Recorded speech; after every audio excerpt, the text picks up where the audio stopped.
Arestado ang isang 42 anyos na lalaki sa isinagawang anti-illegal drug bypass operation ng mga miyembro ng Dagupan City Police Station sa Barangay Bunuan, Bukid, Dagupan City, Pangasinan.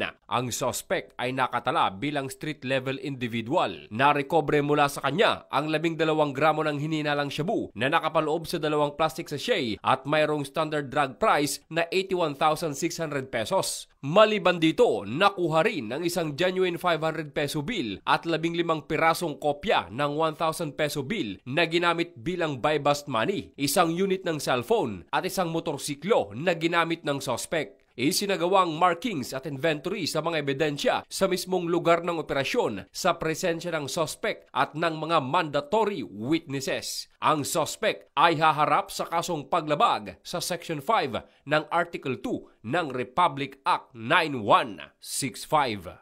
Ang nasabing operasyon ay nagpapakita ng matibay na pagtugon at suporta ng kapulisan ng Ilocos Region sa 7-point agenda ni Chief PNP, Police Lieutenant General Jose Melencio C. Nartatis Jr., kung saan napapaloob ito sa sustaining the campaign against illegal drugs, loose firearms, and terrorism. Mula dito sa Ilocos Region, ito ang inyong PNN Correspondent, Police Corporal J.R. Del Mendo, alagad ng batas, tagataguyod ng Balitang Pulis.